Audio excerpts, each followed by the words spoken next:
A street girl shouted to a millionaire, "Don't eat that! Your wife put poison in it." On the way home to confront his wife, the millionaire was shocked to see what she was doing.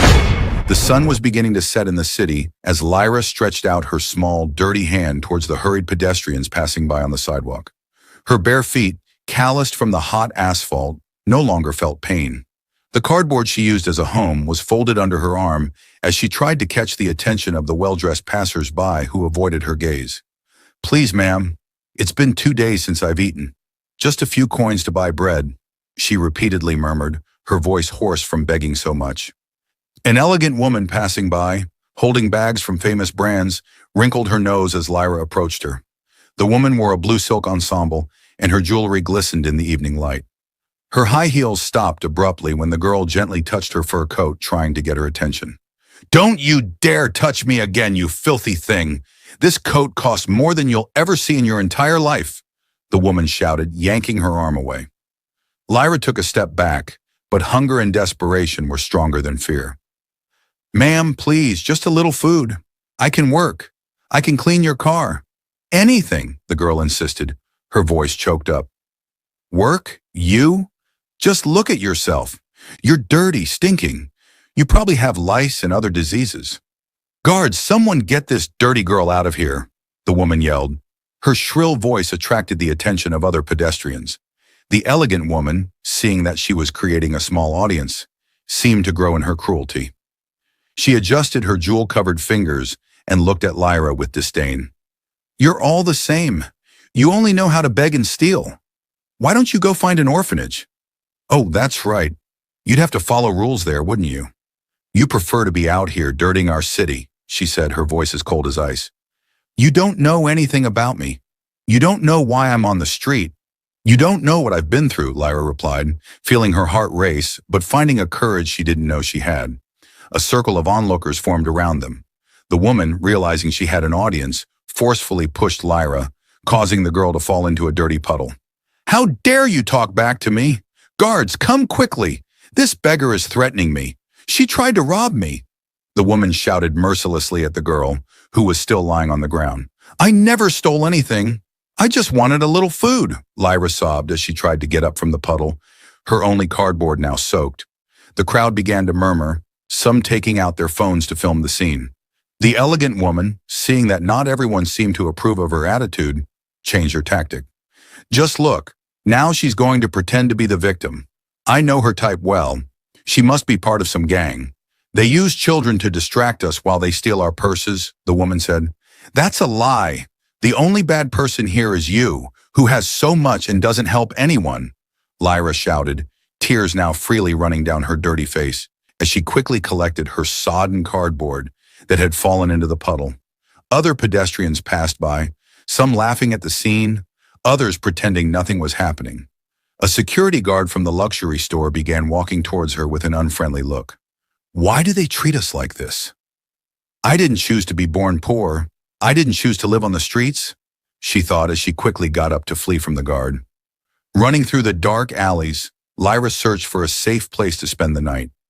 The cold wind cut through her tattered clothes, and her stomach ached with hunger. She passed a group of other street kids who called out to her, but she didn't stop. "I can't join them.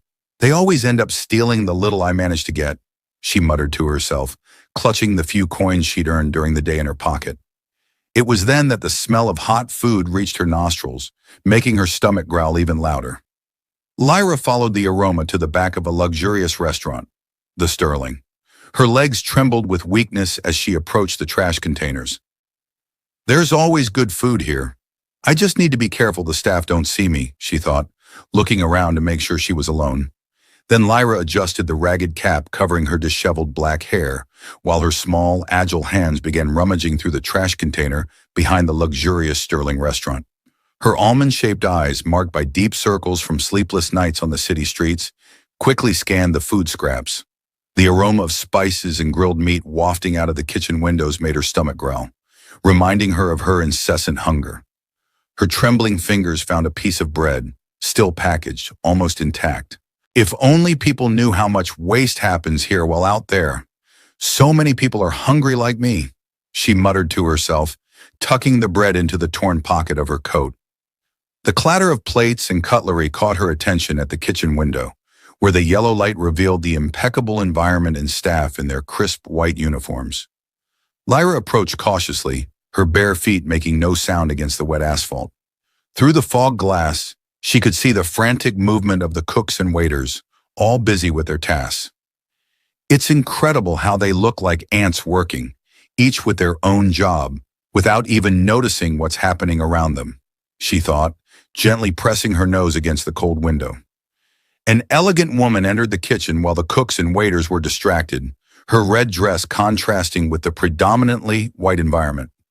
Lyra recognized Grace Vanderbilt, wife of the famous businessman Silas Vanderbilt, whose photo frequently graced the magazines the girl found on the streets. Grace walked with the confidence of someone who knew that space well, her high heels echoing on the marble floor. What would a woman as rich as her be doing inside this kitchen? People like her usually don't mingle with the employees, Lyra reflected, feeling a growing curiosity. The staff didn't notice Grace's presence, too focused on their work. The woman approached one of the counters where an elaborate dish was being finalized. Lyra watched as she took something from inside her designer handbag, a small dark glass vial that glistened under the fluorescent light. It was undeniable that what was contained in that vial was something terrible. "Please, may someone look at her? May someone notice what's happening?" Lyra whispered, her heart starting to beat faster. With a quick and precise movement, taking advantage of the waiter's distraction as he talked to one of the cooks, Grace dropped a few drops of the dark liquid onto the dish. Her hands, covered in black lace gloves, did not tremble, demonstrating a calculated coldness that made Lyra shudder. "My God, she's poisoning the food! How can someone be so cruel?" the girl thought, feeling her blood run cold in her veins. The waiter turned his attention back to the dish, and Grace quickly put the vial back in her bag, maintaining a serene smile on her red-painted lips. Lyra watched in horror as the woman smiled, as if she were merely admiring the dish's presentation. "I need to do something. I can't let this happen," Lyra muttered to herself, her body trembling not only from the cold, but from fear and adrenaline. The girl moved away from the window, her wobbly legs barely sustaining her thin body as she ran toward the restaurant's entrance, her thoughts in turmoil, trying to find a way to prevent the tragedy about to unfold. "If I scream, no one will believe me. I'm just a street kid. Who would listen to my words against hers?" she reflected bitterly. Lyra's heart was beating so hard it seemed like it wanted to jump out of her chest as she rounded the corner of the restaurant building. Her dirty hands clung to the exposed brick wall, seeking support as she moved as fast as she could. "Please, God, help me get there in time. I can't let someone die without doing anything," she whispered between gasping breaths. Upon reaching the restaurant's entrance, Lyra came face to face with a tall, burly security guard whose stern gaze made her hesitate for a moment. Her tattered clothes and unkempt appearance contrasted sharply with the establishment's refined environment. "Sir, please, I need to go in. It's an emergency. Someone's going to die," she pleaded, her voice trembling with desperation. The guard firmly held her by the arm, blocking her entry. Lyra tried to break free, but her strength was insignificant compared to his. Tears began to stream down her dirty face, leaving clear trails on her cheeks. "Let me go. You don't understand. There's an evil woman in there. She put poison in the food," Lyra shouted, her voice echoing through the restaurant's entrance. Inside the restaurant, through the glass doors, Lyra could see the waiter emerging from the kitchen with the fatal dish in his hands. Her eyes widened in horror as she realized she was failing in her desperate mission to save a life. "No, no, no, please! Someone has to hear me! I think the woman is trying to poison Silas Vanderbilt. He's going to die if he eats that food!" she shouted louder, her desperation growing by the second. The guard dragged her away from the entrance while other staff members approached to see what was happening. Lyra kept struggling, desperately trying to make someone understand the gravity of the situation. "Why doesn't he believe me? Just because I'm poor doesn't mean I'm lying," she thought in anguish. In the midst of the commotion, Grace elegantly emerged through the front door, probably hearing the girl's screams from outside. The elegant woman cast a disdainful look at the unfolding scene. Her eyes met Lyra's for a brief moment, and the girl could see a glint of threat in that seemingly serene gaze. You won't get away with this, you evil witch, Lyra shouted as she was taken away. The waiter had already disappeared into the main dining room with the poisoned dish, and Lyra felt her hopes fade away. Her legs finally gave out, and she fell to her knees on the cold sidewalk, freeing herself from the guard and sobbing in frustration and helplessness. What do I do now? How can I save someone when no one wants to let me in? She whispered to herself, feeling completely defeated. Through her tears, Lyra saw Grace enter her luxurious car, a satisfied smile playing on her red lips. The girl felt a chill run down her spine as she realized she was alone with this terrible secret. It won't stay like this. I promise I'll find a way to prove the truth, even if it's the last thing I do, she vowed to herself, determination replacing despair in her voice. The sound of breaking plates inside the restaurant made Lyra quickly lift her head. Her heart raced again, wondering if the poisoned dish had reached its destination. The agony of uncertainty consumed her from within. Please, may something have happened to prevent this tragedy, she murmured, her hands clasped in silent prayer. Lyra watched the movement at the restaurant entrance desperately, her hands trembling as she tried to think of a way to get in. The security guard who had expelled her returned to his post, but seemed distracted by his cell phone. The girl noticed that he occasionally looked inside the restaurant, where soft music played and people chatted animatedly, oblivious to the drama that was about to unfold. I need to find a way to get in. I can't let that man die because of that evil woman, she whispered to herself, studying every move of the security guard. A group of elegant customers approached the entrance, catching the guard's attention as he hurried to open the door for them. Lyra saw her opportunity. While the man greeted the newcomers, she could try to sneak behind them. Her heart was beating so hard it felt like it was going to explode. It's now or never. Please, God, help me save that man, she muttered, adjusting her tattered cap and preparing to run. The guard turned to attend another customer, arriving in a shiny black Mercedes, and Lyra seized the crucial moment. Her eyes, accustomed to seeking gaps in the streets to survive, quickly identified the safest path. With the agility that only a street child possesses, developed after years of escaping danger, she swiftly slid through the entrance. Her bare feet made no noise against the polished marble.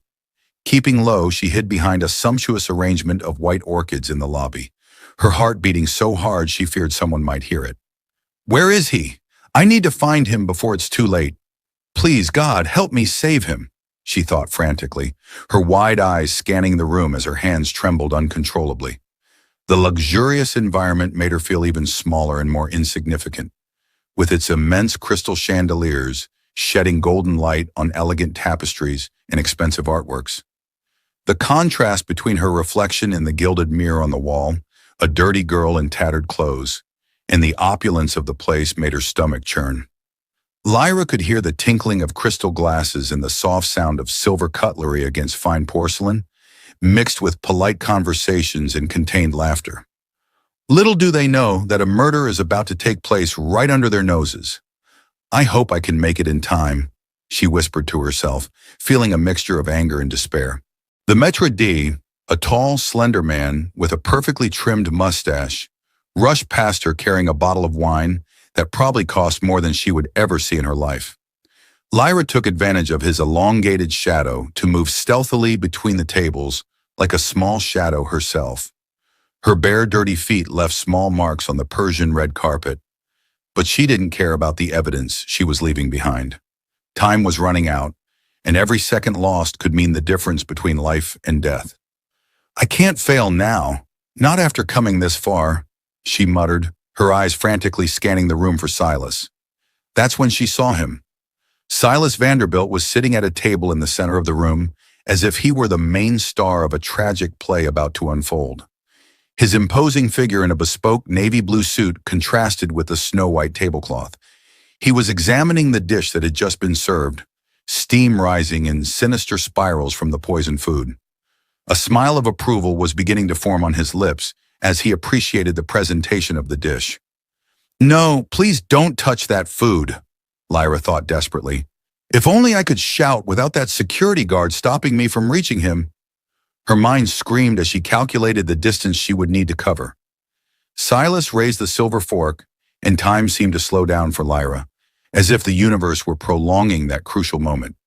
The light from the chandeliers reflected off the polished metal of the utensil, creating little dancing rainbows on the walls. She saw, as if in slow motion, the fork approaching the poisoned food. Her body reacted on pure instinct, driven by a force she didn't know she possessed. She ran from her hiding place like a wild animal, knocking over a tray of champagne, pushing chairs and bumping into stunned waiters in the process. "Don't eat that! Your wife put poison in it!" she shouted with all the strength of her lungs, her hoarse voice echoing through the now tomb-silent room. But it was too late. By the time Lyra reached the table, shouting, Silas had already taken the first forkful to his mouth. His dark brown eyes met hers, a mixture of surprise and confusion on his well-groomed face. The fork fell from his trembling hand, clinking against the fine porcelain and breaking the momentary silence that had settled. "Who are you? What's going on?" he managed to stutter, his voice already starting to fail. Silas's face, once rosy and healthy, began to pale at an alarming rate. Large beads of sweat broke out on his forehead, trickling down his temples and staining the collar of his white dress shirt. His hands, now violently trembling, knocked over the glass of red wine that was nearby, the dark liquid spilling over the white tablecloth. "My God, someone help! He's feeling unwell!"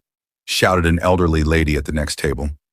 Silas tried to get up, leaning heavily on the table, but his legs seemed made of jelly.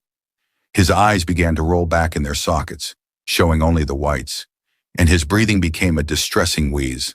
Lyra, driven by a protective instinct, ran to support him, but her small body could barely bear the man's weight. "He needs help! Please, someone do something!" Lyra pleaded, her tears now mingling with sweat. Chaos had completely taken over the luxurious restaurant. A woman screamed hysterically when Silas began to writhe, his body seized by violent spasms. Plates fell and shattered as people backed away in panic, children's cries mingling with the screams and exclamations of horror from the other patrons. "It was his wife! Grace put poison in the food. I saw everything through the kitchen window. Help me save him!" Lyra shouted amid the tumult. Silas's body began to convulse violently against the marble floor, where he had collapsed seconds earlier. His limbs thrashed with such force that no one could approach him. Lyra, desperate, tried to protect his head from hitting the ground. "Don't die, please, don't die! I tried to warn you, I swear I tried," the girl sobbed. Silas's face was turning increasingly purplish as his body twisted violently on the floor. A young waiter ran over with a glass of water, his hands shaking so much that half the liquid spilled before reaching them. "Water! We have to make him drink water!" the desperate waiter shouted, trying to approach the convulsing man. "No, don't give him water! He could drown!" Lyra yelled, pushing the glass away with a strength she didn't know she had. "We need to turn him on his side. He needs to breathe." Two other waiters tried to approach with wet napkins, but backed away in fright when Silas had a particularly violent spasm, knocking over another nearby table. The sound of shattering plates echoed through the room, mingling with the screams of terror from the patrons. "Hold that criminal here until the police arrive," the maître d' ordered, his usually composed face now contorted with rage and fear. Lyra watched, powerless and desperate, as Silas's body continued to thrash on the marble floor. Her small hands, now trapped by the enormous hands of the security guard, could no longer help. Fat tears streamed down her dirty face as she saw the man she had tried to save fighting for his life. "Please believe me, the guilty one will get away. It was Grace. She planned all of this." Her voice, already hoarse from shouting, could barely be heard amid the chaos. The sound of sirens began to approach as Silas finally stopped thrashing, his body lying frighteningly still on the floor. The ensuing silence was more deafening than all the previous screams. Lyra felt her own body go limp in the security guard's arms, the adrenaline being replaced by a crushing fatigue. "Why does no one ever believe a street kid?" she whispered to herself as the red and blue lights began to illuminate the restaurant windows. Lyra felt an inexplicable strength take over her small body. With a sudden movement, she managed to break free from the guard holding her and ran towards Silas, who was still lying on the floor. Her years on the streets had taught her that, in emergency situations, acting quickly was the difference between life and death. "Listen to me. I have an idea. I think I can help. I've seen this happen before," Lyra shouted, her voice carrying an authority surprising for someone so young. With quick, precise movements learned from homeless people who often suffered seizures, she began to loosen Silas's tie and collar. Her small hands, so dirty, moved with the confidence of someone who knew exactly what they were doing. "He needs to breathe.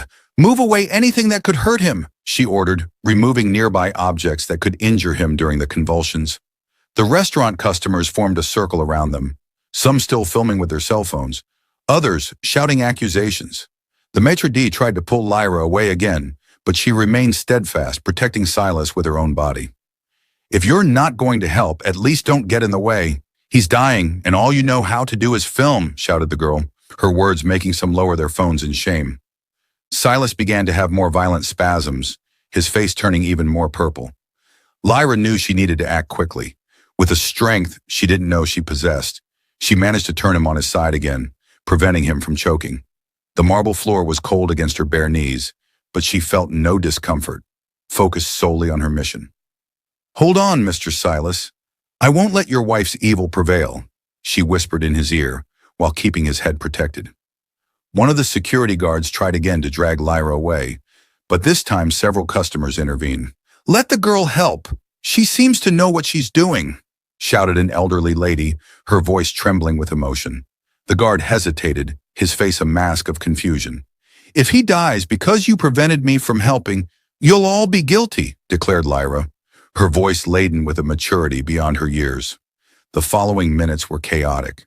While Lyra tried to help Silas, the restaurant staff argued among themselves about whether or not to call an ambulance and the police.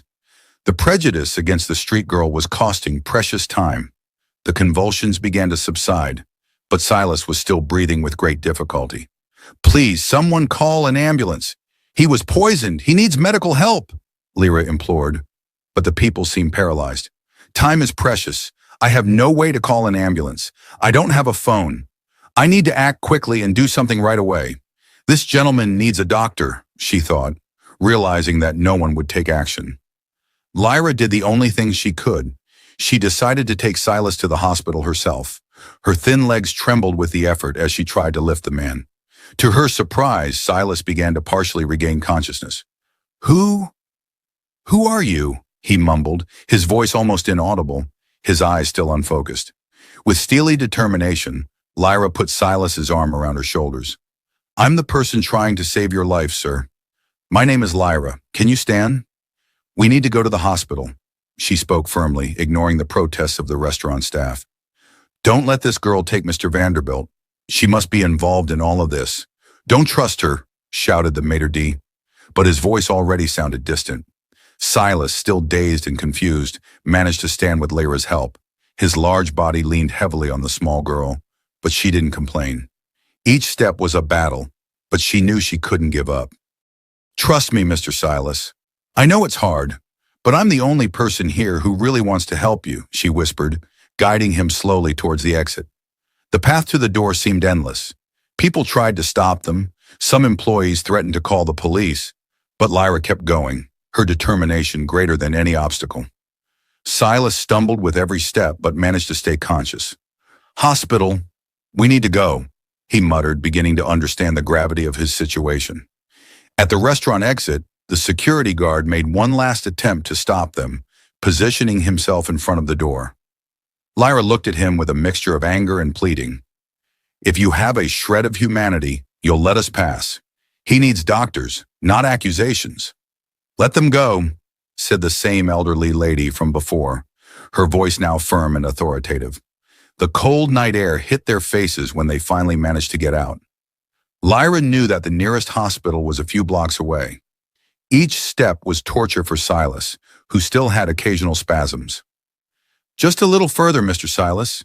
The hospital isn't far, and there they'll believe me when I tell them about your wife," Lyra spoke, both to encourage him and to keep him conscious. The streets were relatively empty at that hour, but the few pedestrians who passed looked frightened at the strange pair. A dirty street girl guiding a well-dressed man who could barely walk. Some offered help, but Lyra refused, fearing they might prevent her from telling the truth to the authorities. "I can't trust anyone now. I need to make sure he gets to the hospital alive and that everyone knows it was Grace," she thought as she continued her journey. Silas was getting worse with every block, his face alternating between deathly pallor and purple hues, and his breathing was becoming more and more difficult. Lyra could feel his heart beating irregularly through his expensive suit. "Hang in there. I can already see the hospital lights. You're strong. You'll make it," she encouraged, even feeling her own muscles screaming with exhaustion. With each step they took, Lyra could hear sirens in the distance, probably from the police who'd been called to the restaurant. She knew she had to reach the hospital before they found her, or they would never believe her story. "They won't believe me. My word as a street girl has no power. I'll hardly be able to prove what I saw. But this time, a street child will bring justice," she promised herself, quickening her pace as much as Silas could keep up.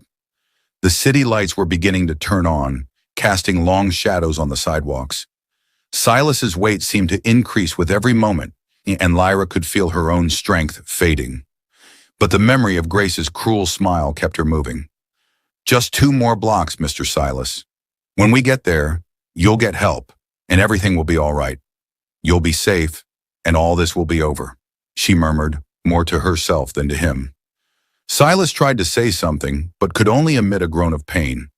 His eyes, though half closed, remained fixed on Lyra, as if trying to understand how that little street girl was risking everything to save him.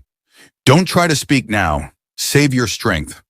We'll be safe soon," she said, adjusting his arm better over her shoulders. A group of drunken youths blocked the sidewalk ahead, laughing loudly and occupying the entire space. Lyra knew she couldn't risk passing through them. Silas could barely stay on his feet, let alone dodge drunken people. "We have to take another route, Mr. Silas. I know a shortcut, but it's down a darker street," she whispered, guiding him into a side alley. The alley was partially flooded due to recent rain, and the stench of garbage was suffocating. Lyra's bare feet sank into the dirty water, but she couldn't afford to choose another route due to the time it would take. Silas stumbled over a broken bottle, nearly bringing them both down. "Watch your step. Hold on to me. I can't let you fall now," she said firmly, her small body tensing to support more weight. A stray dog began barking furiously at them, advancing with bared teeth. Lyra knew this type of situation well.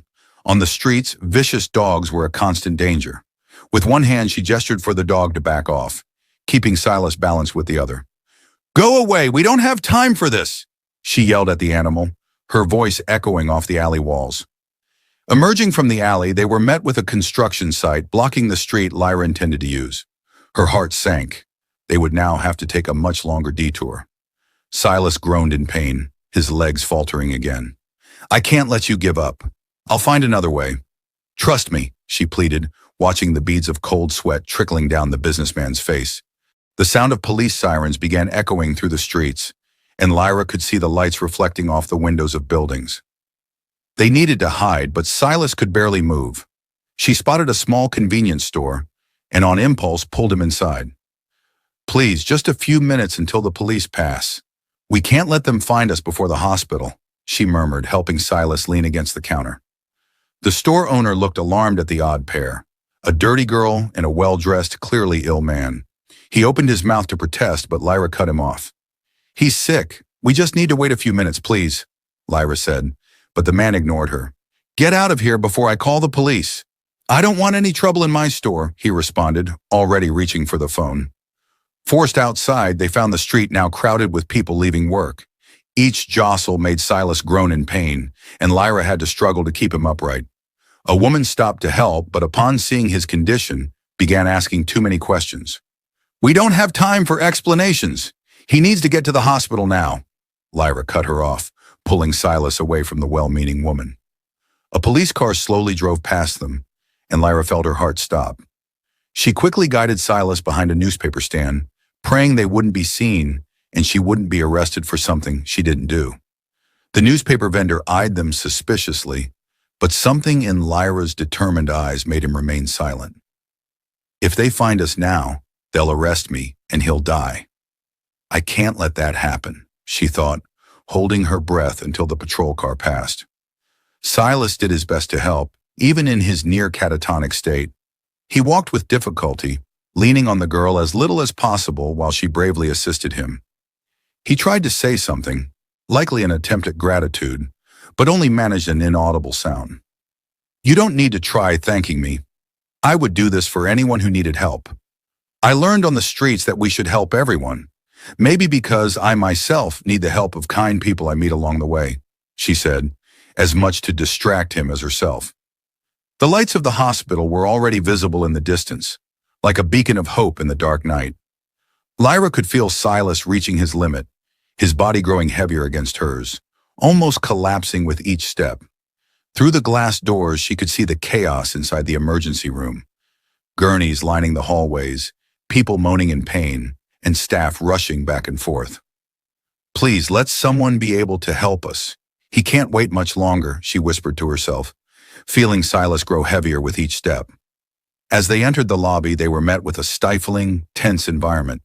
The emergency room was packed. The security guard, a tall, burly man, immediately started walking toward them, his expression hardening as he took in Lyra's bedraggled state. "This is no place for beggars. Go beg for change somewhere else," he bellowed, completely ignoring Silas's dire condition. Silas chose that moment to have another violent spasm, nearly bringing them both crashing to the floor. His face had now taken on an alarming purple hue. Lyra struggled to keep him upright, her legs trembling with the effort. "Can't you see he's dying? It's an emergency. He was poisoned," Lyra yelled, her voice echoing through the chaotic lobby. The receptionist, a middle-aged woman with deep dark circles under her eyes, didn't even lift her eyes from her computer screen. "Take a number and wait. All the doctors are busy with a multiple emergency from a highway accident." "Can't you see he's dying? This is an emergency. He was poisoned," Lyra insisted, desperate. A second security guard approached, increasing the tension in the air. Silas began having more violent seizures, his heavy body slipping from Lyra's frail arms. The girl tried desperately to keep him upright, her legs trembling under the weight. "He's bleeding! Oh my God, he's bleeding!" Panic was evident in the girl's voice as she tried to wipe the blood with her tattered sleeve. At that moment, an older nurse emerged from one of the corridors, carrying a stack of medical records. Her experienced eyes took in the scene, lingering first on Silas and then on Lyra. Her expression changed instantly. "Blessed Virgin! This is Silas Vanderbilt, the businessman!" she exclaimed, dropping the medical records to the floor with a thud. The older nurse's eyes widened in recognition of Silas, her medical records forgotten on the floor. "My God, it's Silas Vanderbilt! Call the doctor immediately," she shouted, running to examine the patient, but keeping a suspicious look towards Lyra. "Don't let that girl leave. She must have something to do with his condition," she ordered the security guards, who tightened their grip on the child's arms even more. Silas began having an even more violent seizure, his entire body shaking against the hospital's cold floor. The nurse shouted orders as other staff rushed in with equipment. Lyra tried to explain, but her voice was drowned out by the commotion. "He was poisoned. I tried to help him. He got a little better, but he's getting worse again," Lyra explained. But most of the staff ignored her completely. A heart monitor was rushed in, and the sound of Silas's irregular heartbeats filled the air. Lyra watched helplessly as the nurses worked, connecting electrodes and checking his vital signs. No one even looked in her direction. "The heartbeats are getting weaker! Where's the doctor?" One of the nurses shouted, her hands moving quickly over Silas's body. The businessman began exhibiting more alarming symptoms. His skin took on a bluish hue, and his breathing became shallower by the minute. The security guards kept holding Lyra, who struggled desperately. "He's going to die if you don't act fast. The poison was dark. I saw her put it in." Her words were lost in the chaos of the emergency room. Finally, the doctor arrived, running down the hallway. Upon seeing Silas, he immediately began shouting orders. "Emergency room 3 now. This case looks like poisoning. Call the police. We need to know what happened to him," the doctor said, assessing the patient. "The police have already been called, doctor. This girl was with him. She probably has something to do with it," one of the security guards replied. Lyra felt her heart sink when she heard sirens approaching. She knew no one would believe her story, that her word was worthless. She was a beggar. They would never believe Grace Vanderbilt could be capable of such wickedness against her husband, especially with the power she had. Silas was being rushed down the hallway, and Lyra could do nothing. "If he dies, it's your fault for not listening to me," she shouted, tears of anger and frustration streaming down her dirty face. The sound of the machines grew more frantic, and Lyra could hear the doctor's alarmed voices as they took Silas away. Another violent seizure shook his body on the gurney, and the doctors ran alongside him, blood pressure plummeting. "We need immediate treatment," the doctor's voice echoed down the hallway. The doors of the emergency room opened again, and several police officers entered.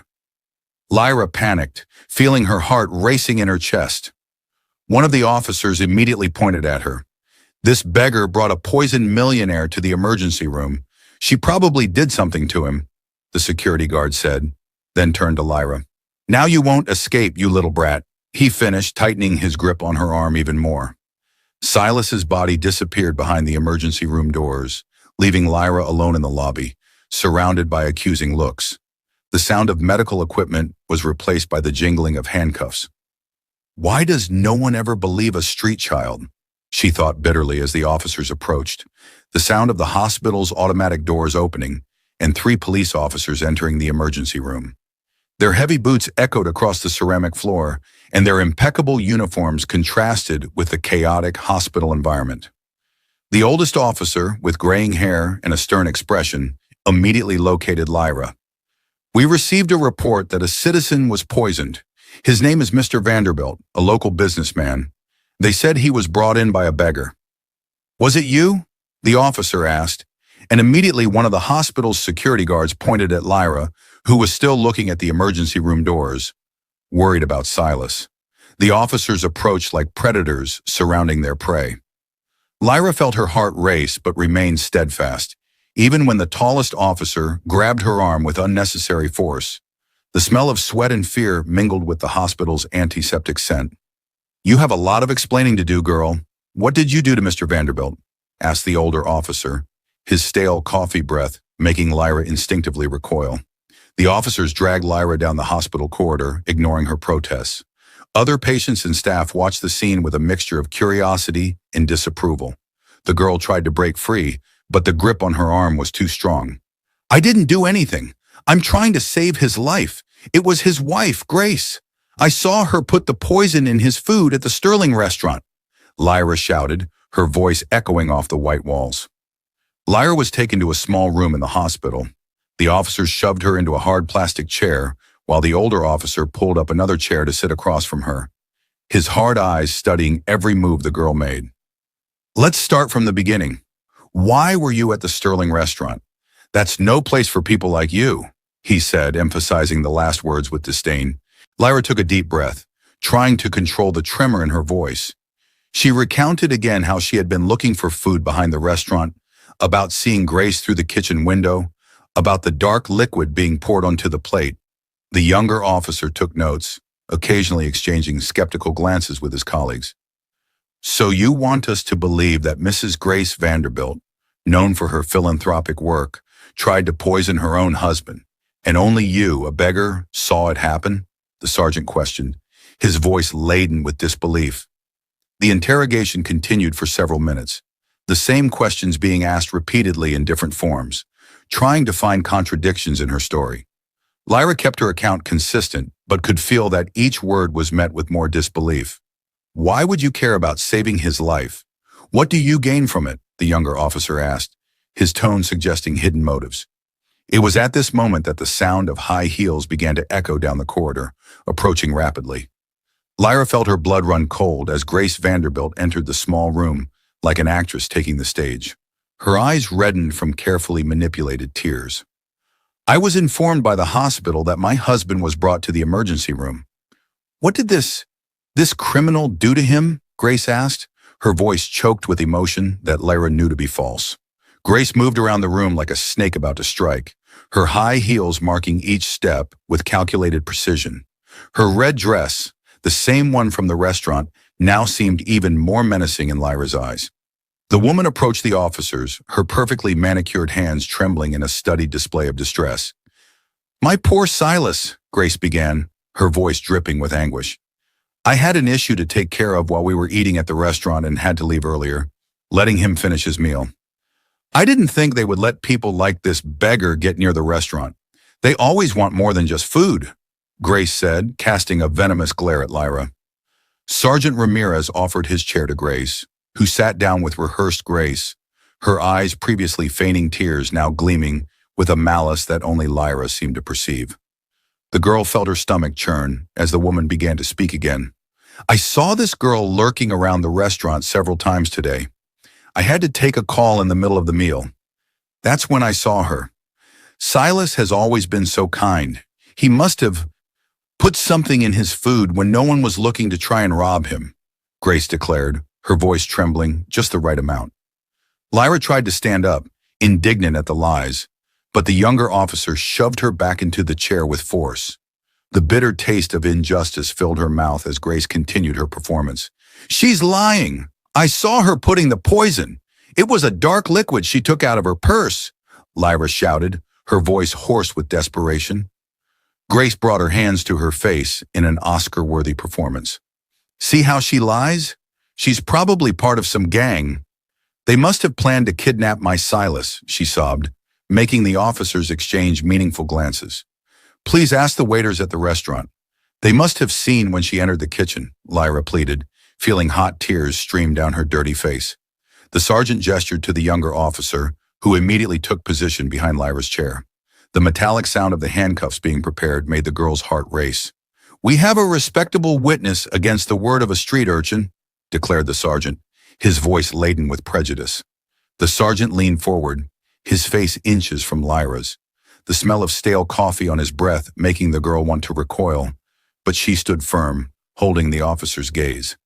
How does a street urchin know Mrs. Vanderbilt's name? How did you know that was Silas Vanderbilt?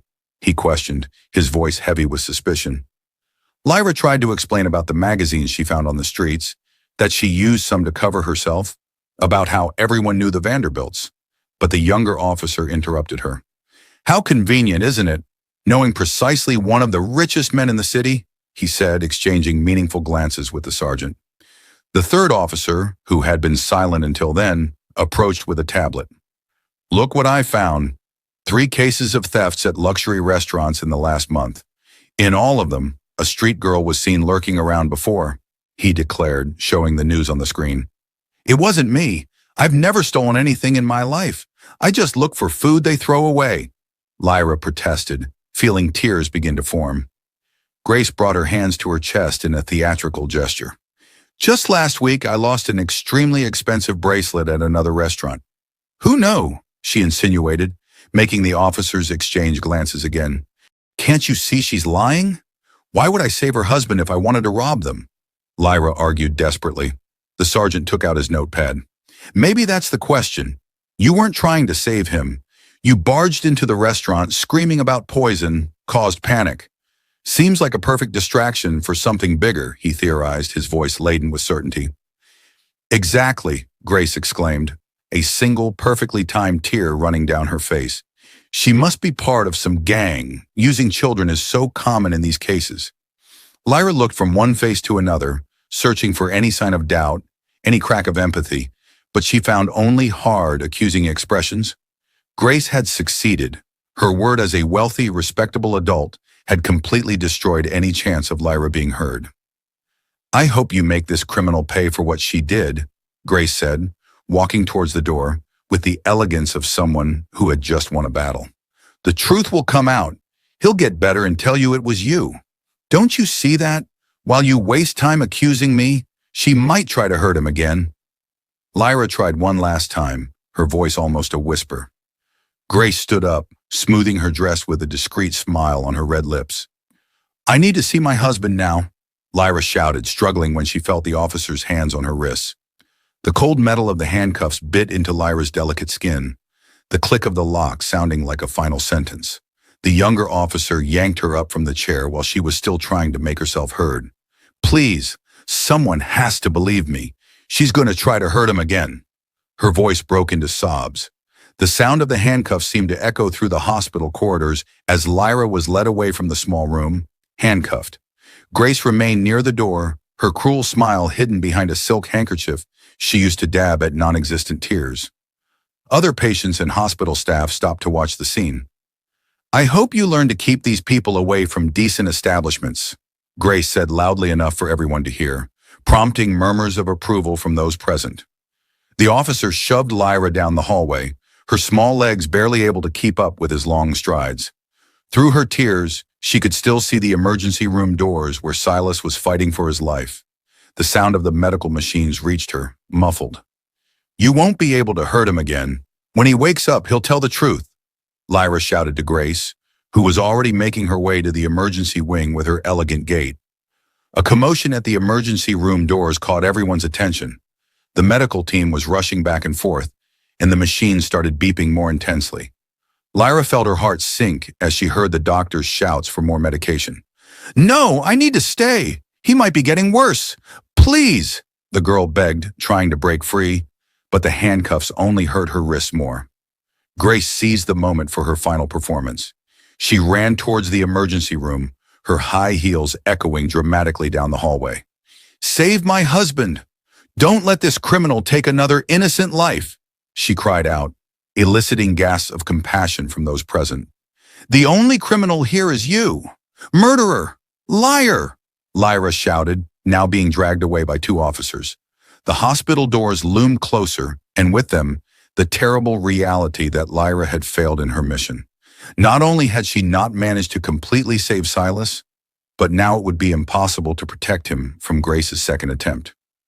"If he dies, the blame will be on all of you who wouldn't listen. His blood will be on your hands." Her words echoed through the lobby as she was taken away. The cold night air hit her face as the automatic doors opened, the police car lights still flashing, casting dancing shadows on the hospital walls. Lyra cast one last look back, only to see Grace disappear through the emergency room doors. "You won't win, Grace. The truth always comes out, no matter how long it takes," the girl shouted one last time before being shoved into the police car. The sound of the vehicle door closing was like a period at the end of her freedom. Through the fogged-up glass, Lyra watched the hospital, where she left not only Silas, but also her only chance for justice. The sirens began to wail and the car started moving. Why does the world prefer to believe beautiful lies rather than difficult truths? She thought bitterly, as silent tears streamed down her dirty face. In the hospital's emergency room, doctors and nurses scurried back and forth, desperately trying to save Silas's life. The machines surrounding the bed made loud, frightening noises, with lights constantly flashing, showing that something was very, very wrong with him. Silas, still wearing his nice suit now drenched in sweat, trembled and twitched as if fighting against something invisible inside him. "His blood pressure is dropping too fast," shouted one of the nurses, looking scared at the machines. "The usual medications aren't working at all." The doctor, the hospital's oldest and most experienced physician, took charge of the situation.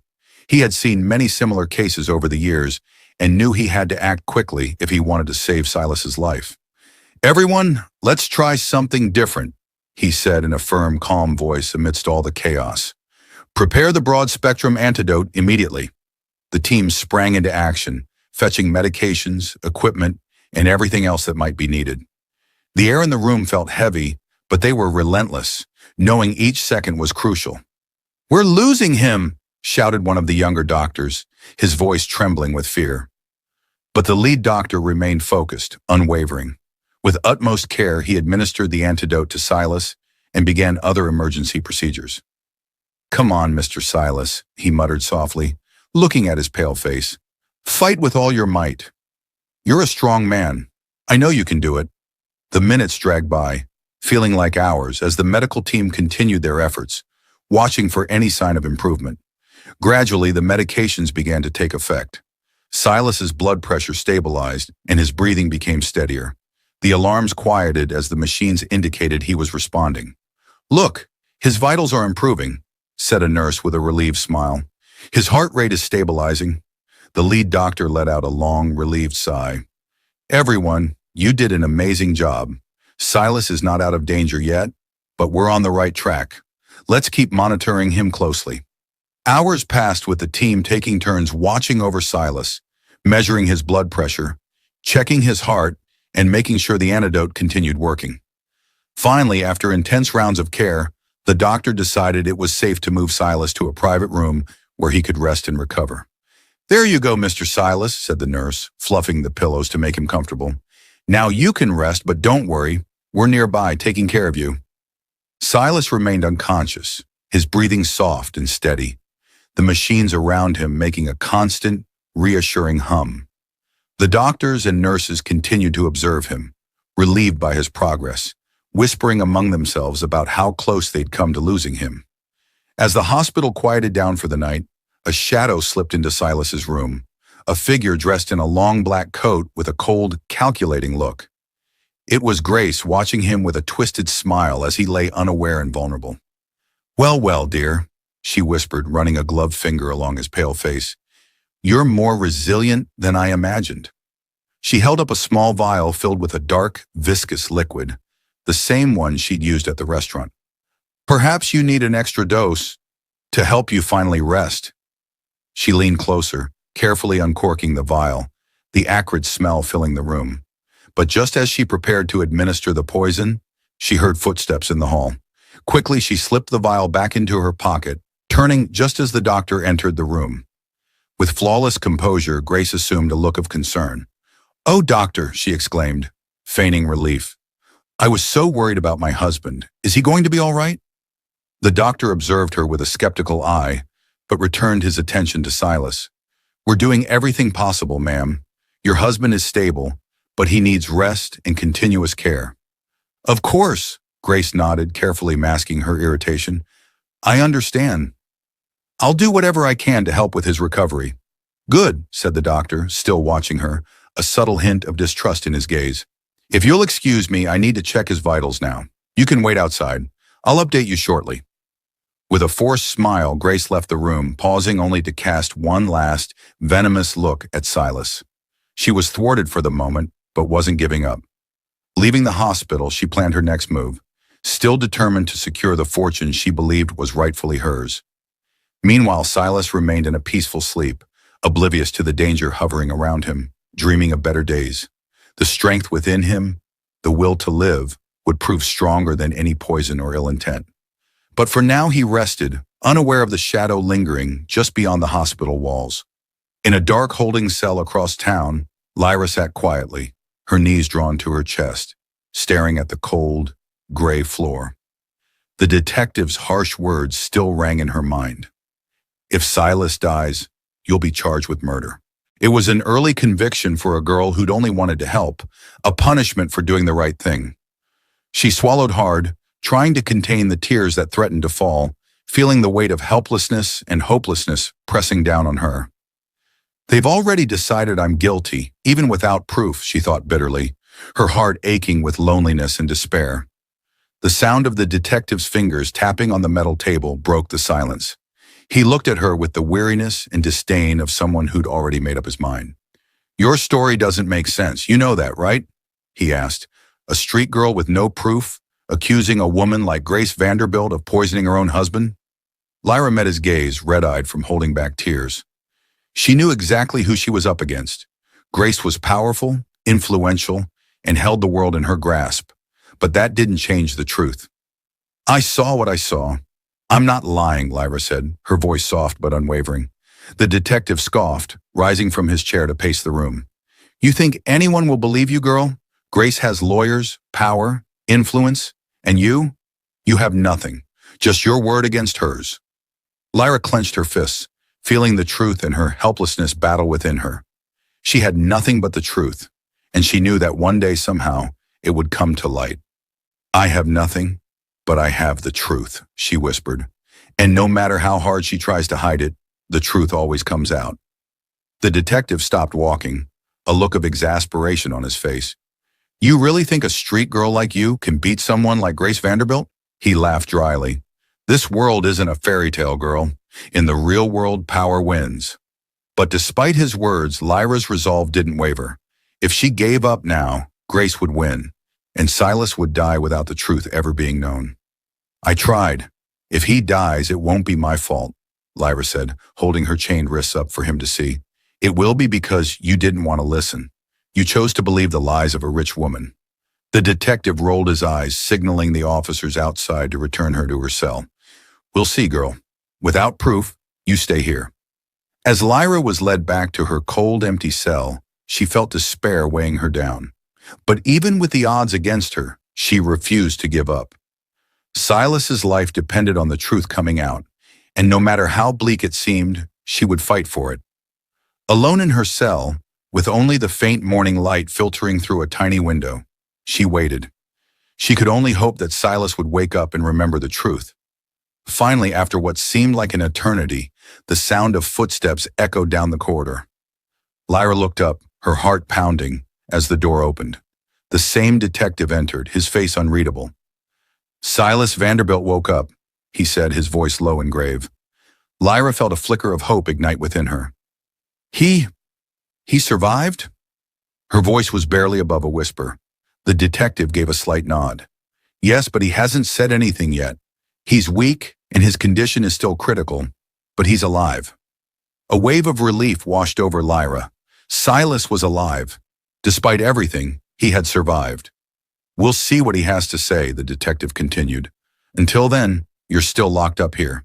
Don't think this changes things. Not until we know the truth." Lyra nodded, her heart pounding. "He'll tell the truth. He has to." Her voice was filled with a quiet, desperate determination. The detective walked away, and the cell door closed again. But this time, Lyra felt something different, a glimmer of hope. Silas was alive, and as long as he was, there was a chance for her to be believed. Days passed slowly, each hour blending into the next. Finally, one morning, Silas began to stir, as if emerging from a dense, confusing dream. The hospital room was silent, except for the steady hum of machines around him.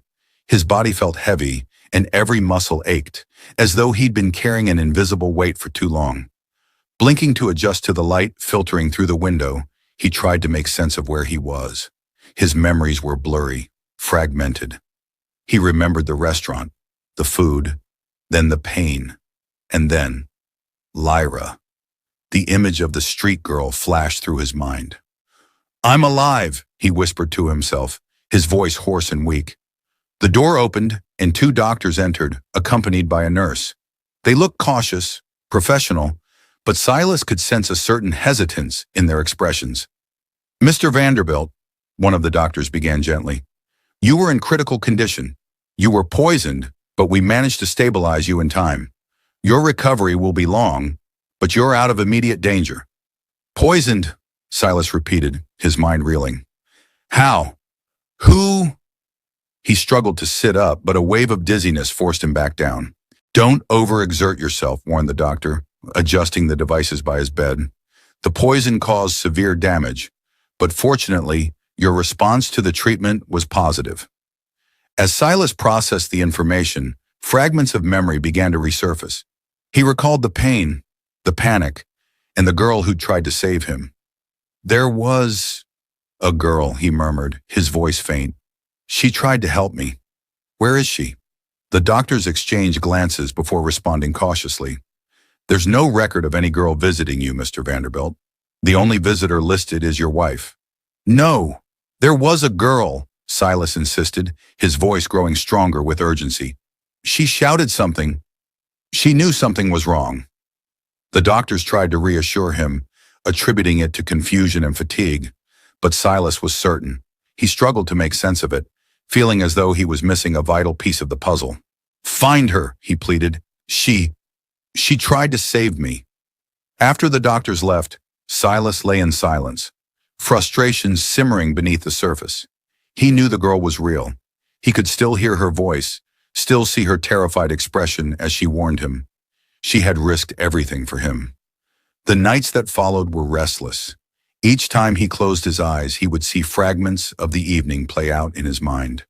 He could still taste the bitterness of the poison, still feel the chill of terror. But Lyra's image was the clearest of all, a girl who had saved him against impossible odds. On the morning of his discharge, Silas convinced the doctors he was well enough to leave, though his body was still weak. His mind was made up. He needed to find the girl who had saved his life. Stepping outside, he felt the weight of responsibility settle upon him. Lyra was out there somewhere, possibly in trouble, and he owed her more than he could ever repay. He got into his car, his heart pounding with urgency, and knew exactly where to go: the Sterling. Traffic seemed to move at an agonizingly slow pace. Every second felt like an hour, as Silas made his way back to the restaurant, hoping against hope that his instincts were correct. Finally, he arrived, parking hastily and heading toward the back alley. The restaurant was just beginning to open, and the scent of food wafted from the kitchen. Silas's pulse quickened as he approached the area where Lyra had last been seen. And then he heard it, a voice faint but unmistakable, a voice pleading, "Please, just a bit of food. I'm so hungry." He turned the corner, and there she was, digging through the trash, her small figure almost disappearing among the bins. She looked thinner, her face weary, but it was unmistakably her. "Lyra," he called softly, not wanting to startle her. She looked up, her eyes widening in disbelief. For a moment she seemed ready to flee, but then recognition dawned and she froze. "Mr. Silas, you're alive," she whispered, her voice trembling. "Yes," he replied, stepping closer. "Thanks to you. You saved my life, Lyra." The words seemed to reach her, and a flicker of relief crossed her face, quickly replaced by a shadow of fear. "But they arrested me. They said I tried to hurt you. I didn't. I only wanted to help," she said, her voice breaking. "I know," Silas said gently, reaching out a hand. "I remember everything, and I'm here to make things right." Lyra stared at him, hope beginning to replace the fear in her eyes. Silas knew then that he had found her, not just physically, but in spirit. Here was a girl who had risked everything for him, despite the danger and the odds. "I won't let them hurt you, Lyra," he promised, his voice filled with a quiet determination. "You're coming with me. You're safe now." And as they left the alley, a new journey began, one of healing, redemption, and a chance at a life neither of them could have imagined. Together they would face the truth, and together they would rebuild from the ashes. Days passed, and true to his promise, Silas began to fulfill his commitment to Lyra. He brought her to his home, a place she'd only ever dreamed of, a mansion far removed from the streets that had been her entire world. Though she was initially hesitant, overwhelmed by the size and grandeur of the estate, Silas's gentle guidance helped her find a sense of belonging she had never known before. With time, Lyra settled in, her days no longer filled with fear and hunger, but with new opportunities. Silas, too, found himself changed by her presence. For the first time in years, his home felt warm, filled with laughter, and free of the tension that had existed during his marriage to Grace. He became a father figure to Lyra, guiding her and nurturing her potential, grateful every day for the chance she'd given him to see life through new eyes. Days passed, and true to his promise, Silas began to fulfill his commitment to Lyra. He brought her to his home, a place she'd only ever dreamed of, a mansion far removed from the streets that had been her entire world. Though she was initially hesitant, overwhelmed by the size and grandeur of the estate, Silas's gentle guidance helped her find a sense of belonging she had never known before. With time, Lyra settled in, her days no longer filled with fear and hunger, but with new opportunities. Silas, too, found himself changed by her presence. For the first time in years, his home felt warm, filled with laughter, and free of the tension that had existed during his marriage to Grace. He became a father figure to Lyra, guiding her and nurturing her potential, grateful every day for the chance she'd given him to see life through new eyes. As weeks turned into months, the bond between them grew. Silas arranged for Lyra to receive tutoring, opening doors to education she'd never dreamed of, and he encouraged her to explore her interests. For Lyra, this world of books, art, and learning was as foreign as it was exhilarating. She threw herself into her studies with determination, driven by a desire to make the most of the opportunity Silas had given her. One evening, after they had finished dinner, Lyra hesitantly approached Silas in his study. "Mr. Silas," she began, then paused, nervous. Silas looked up from his book, smiling. "You can call me Dad, you know." She blushed, then nodded. "I wanted to ask, do you think the truth will ever come out about Mrs. Grace?" Silas's face grew serious, the mention of his estranged wife casting a shadow. "The police are still investigating, but it's difficult. Grace is clever, and with her connections, proving her involvement hasn't been easy." Lyra looked down, disappointed. I don't want her to hurt anyone else." Silas reached over, gently lifting her chin so she met his gaze. "I promise you, Lyra, she won't. We'll make sure she doesn't hurt anyone else. And even if justice is slow, I have faith that, one way or another, the truth will come out." True to his word, Silas continued pressing the police to dig deeper into Grace's activities. Gradually, evidence surfaced: hidden bank accounts, suspicious transactions, and testimonies from people who had witnessed her mistreatment of others. Piece by piece, Grace's carefully constructed facade began to crumble, revealing a web of manipulation and deceit that had allowed her to evade accountability for years. Finally, the day came when Grace was brought to trial. Lyra and Silas attended, and as they sat in the courtroom, they watched the woman who had once held Silas's life in her hands stand before a judge. For Lyra, seeing Grace stripped of her power and influence felt surreal. She was no longer the intimidating figure Lyra had feared, but a woman facing the consequences of her actions. As the trial proceeded, Grace's web of lies unraveled. Witnesses came forward, recounting her manipulation and cruelty. The prosecution presented evidence of her attempts to poison Silas, her plan to alter his will, and her attempts to frame Lyra. Piece by piece, the truth came to light. In the end, Grace was found guilty of multiple charges, including attempted murder. She was sentenced to a lengthy prison term, and though her influence had once seemed unassailable, she left the courtroom disgraced and powerless. For Lyra and Silas, justice brought a sense of closure. The weight of the past lifted, and they were free to move forward without the shadow of Grace looming over them. Their journey from fear and betrayal to redemption and healing was complete.